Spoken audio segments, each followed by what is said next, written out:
What's up, world? Reckless Yuki here, bringing you guys another fantastic product review, and today I have the Razer Onza Tournament Edition controller. Now, I know there's been a lot of reviews on this controller, and I'm probably not going to add anything new, but I'll just give my thoughts on this controller and kind of go over the features and what I think about them, and I think I have a pretty good feel for different types of controllers, so maybe my opinion will actually be worth something if you guys are ever interested in this, or if you guys have this and you're looking at upgrading, maybe you could use this review as kind of a reference of how you feel with this compared to what I feel. And so if our views on this controller are about the same, then maybe you could go for what I would recommend as a controller to replace this one if it does break on you. Now, looking at the back of this box, there are 7 features about the Razer Onza which would kind of persuade someone to buy this controller, and I guess I'll just be going through each to kind of give my opinion on what I think of each feature, and then at the end of the video I'll be giving my overall view as far as what I think about this controller. So let's get started. First up is the precision D-pad for dead-on accuracy, and I have to say, if you do press your button on the correct spot, you will have very dead-on accuracy, but if you're kind of fat-thumbed or not very fluent as far as memorizing exactly where your thumb needs to be when you press something, then you are going to kind of mispress and I think like do more directional pulls than what you are trying to do. So I see that this kind of not really benefiting you too much. It's not something that I would definitely recommend or like a must-have for a controller, especially since with most of the games I play I don't really use the D-pad. And if you guys are thinking, well, like those guys who play fighting games will use this, I don't think so. Most guys who play fighting games either uses an actual fight pad or one of those fight sticks, so I think having this precision D-pad is kind of a useless feature. Next up is enhanced ergonomics for perfect hand positioning, and I have to say I never had a problem with hand positioning on a stock controller.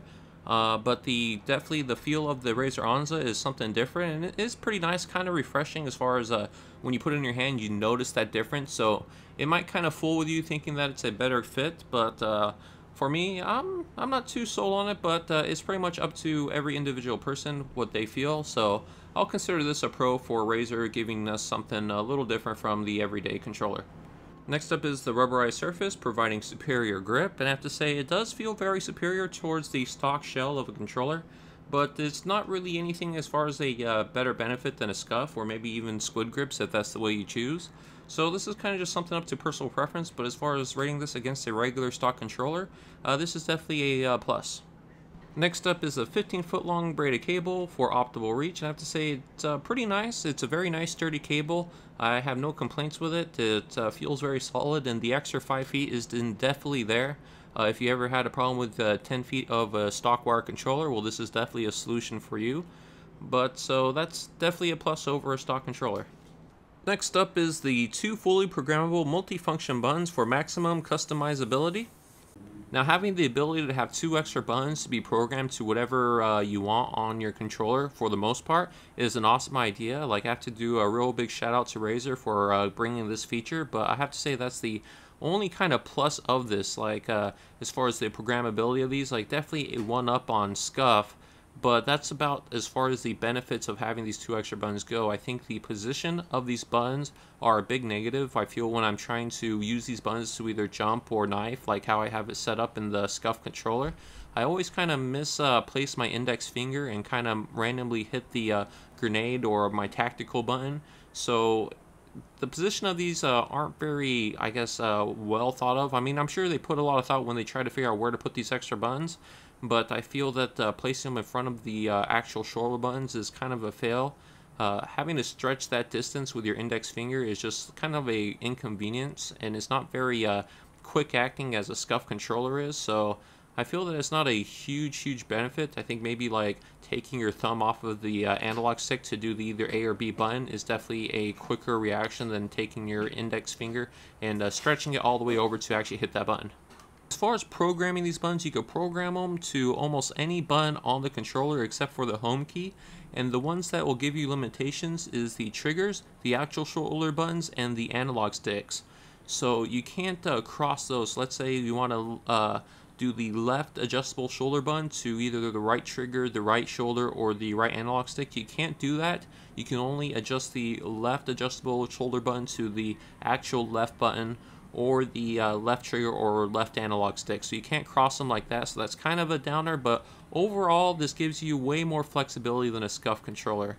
So Still pretty cool, but as far as my final thoughts on the shoulder buttons, I have to say that just due to the position of them, it kind of makes them almost useless to me. Like, I'm not really a big fan of them.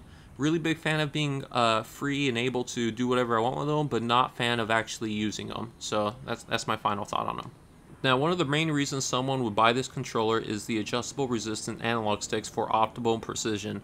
I have to say, with these analog sticks, it's a pretty cool idea, and I did a no slow turn test to make sure that there wasn't any sort of slow turn issue with these, and there was none with my controller, so that's a major plus to Razer.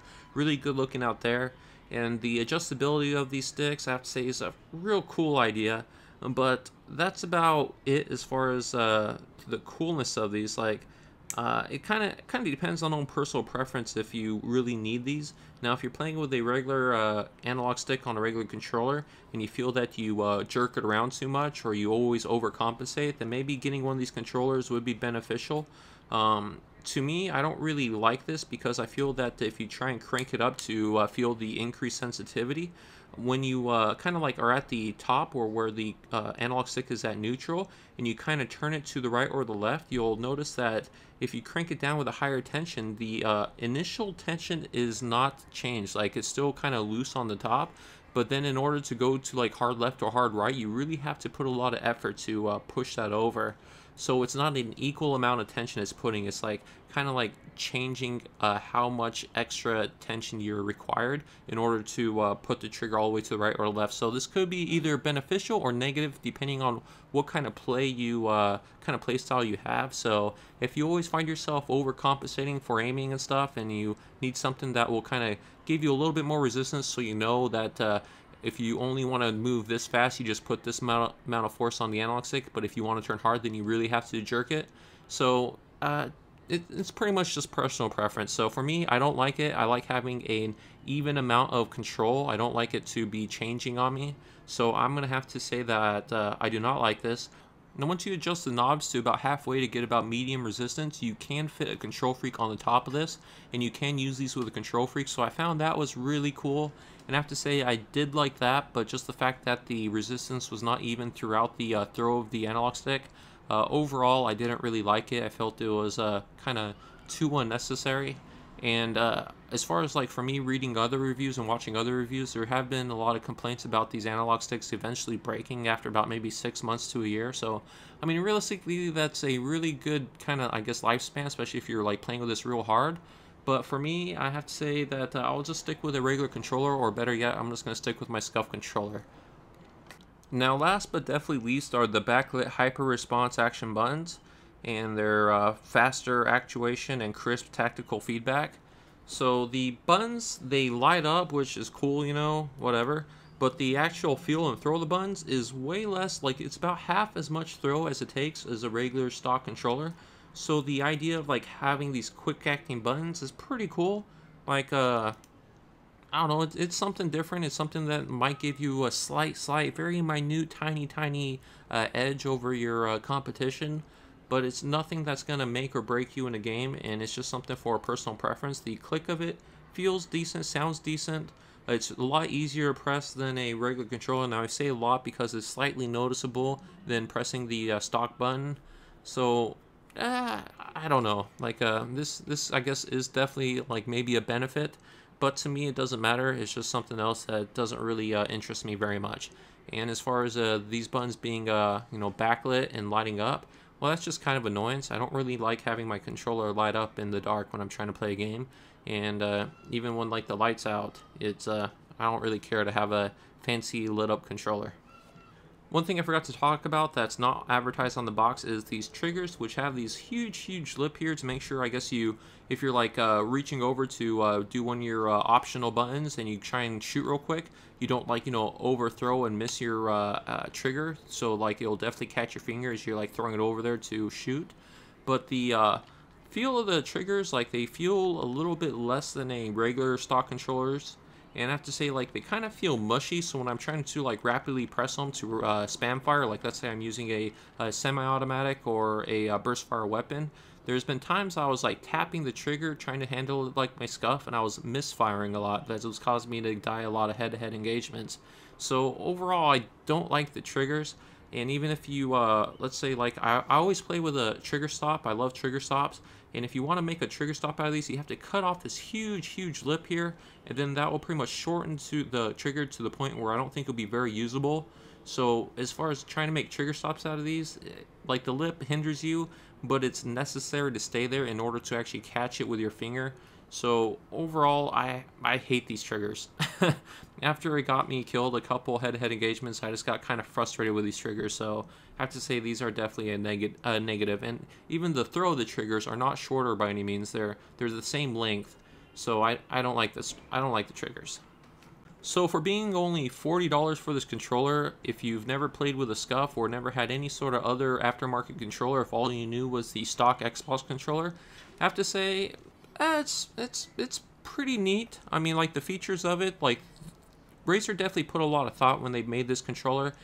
I just think it's not very fine-tuned to what a real gamer needs or wants. So this is kind of more like a gimmicky thing. Now, I'm not going to try and knock on Razer too much because they do a lot of good. They make a lot of awesome products, and I have to say I'm really all about different companies making different products, because that would mean that it will kind of make companies rival more and bring us better and better stuff.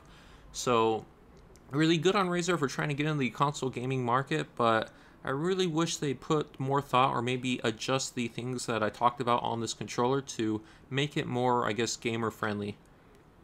So overall, I have to say I would definitely never purchase this controller. I would never want to use this controller. If I could, I'll just play with a stock Xbox controller over this, and this will definitely never ever replace my scuff controller. So I have to say I don't think this controller is worth it. I will not buy it. I will not recommend it. But if you're very curious, it's only $40. So if you can spend $40 on a controller to just kind of test it out, it's kind of neat. You guys might like it, but I think I've been spoiled by a scuff controller and playing with a scuff controller, so I just can't fully enjoy this one. So that's my review of it, guys. If I missed anything, I'm sorry, but as far as my attention to this controller, it's kind of lacking. And thank you guys very much for watching my review. And if you have any questions, I'll try and answer them.